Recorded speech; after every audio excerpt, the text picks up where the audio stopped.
Halo semuanya, selamat datang di podcast kami. Aku Veo. Aku Vanessa. Jadi kami akan membahas tentang topik yang mungkin kalian pernah ngalamin atau teman kalian yang ngalamin, yaitu pacaran beda agama. Wah, ini sih topik yang suka bikin galau berat sih. Tapi sebelum kita masuk ke dalam ceritanya, kita bakal bahas dulu nih, apa gejala sosial. Kamu tahu nggak, Veo, apa itu gejala sosial? Oke, jadi simpel aja ya. Gejala sosial itu tuh kayak tanda-tanda atau fenomena yang muncul di masyarakat karena interaksi antar manusia. Ya, kayak hal-hal yang terjadi karena kita tuh hidup bareng-bareng sama orang lain. Misalnya nih gaya hidup, tren, perubahan perilaku, konflik, sampai pacaran beda agama. Nah, pacaran beda agama itu bisa disebut gejala sosial karena berkaitan sama keyakinan, norma agama, dan reaksi masyarakat terhadap itu. Dan biasanya sih makin beda keyakinan, makin banyak nih suara dari sekeliling, baik yang mendukung maupun yang nyinyir. Nah, sekarang kita masuk ke yang lebih luas lagi nih, yaitu masyarakat multikultural. Kamu tahu nggak apa nih? Tahu dong, jadi masyarakat multikultural itu masyarakat yang di dalamnya ada banyak perbedaan, mulai dari suku, agama, budaya, bahasa, sampai adat istiadat.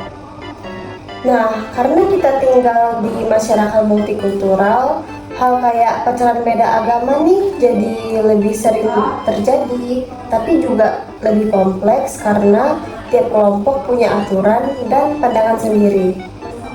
Dan dari situ kadang muncul reaksi sosial, ada yang menerima, ada yang menentang. Nih, jadi yang bikin kita mikir, cinta doang cukup nggak sih? Aku punya teman yang pacaran beda agama. Mereka tuh udah bareng 4 tahun, tapi tuh nggak nikah-nikah juga. Soalnya bingung mau nikah, tapi harus satu agama. Tapi nggak ada yang mau pindah juga. Wah, itu sih sering banget sih kejadian. Aku juga kenal yang akhirnya pisah, padahal masih sayang banget mereka. Tapi udah gak kuat tekanan dari keluarga, lingkungan, dan diri sendiri juga.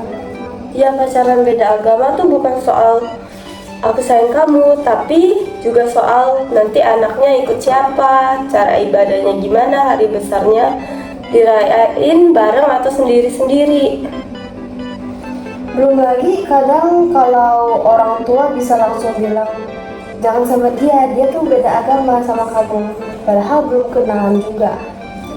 Menurut kamu gimana, Veo? Pacaran beda agama tuh mungkin gak sih jalan bareng terus sampai ke nikah?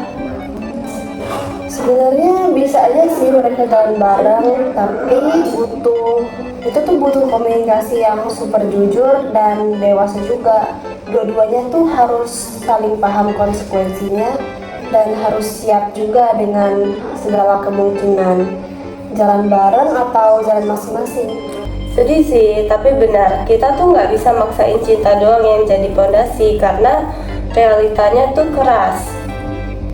Tapi apapun hasilnya, yang penting dua-duanya tuh saling menghormati, gak maksa pindah, dan gak ngejek-ngejek keyakinan juga, dan tetap manusiawi pastinya. Jadi kesimpulannya, pacaran beda agama itu bisa jadi salah satu gejala sosial religius yang nyata banget di masyarakat multikultural kayak Indonesia ini. Dan kita sebagai bagian dari masyarakat harus belajar lebih peka, bukan malah ngejudge, karena yang ngejalanin hubungan ya mereka, bukan kita. Makasih ya udah dengerin obrolan kita hari ini. Semoga buat kamu yang lagi galau soal cinta beda agama bisa dapat pencerahan dikit-dikit lah ya. Terima kasih karena telah mendengarkan podcast kami. Bye. Mau injak, apa mungkin karena kenapa sakit hati sampai bilang kita orang palingnya benci. Biasa cuan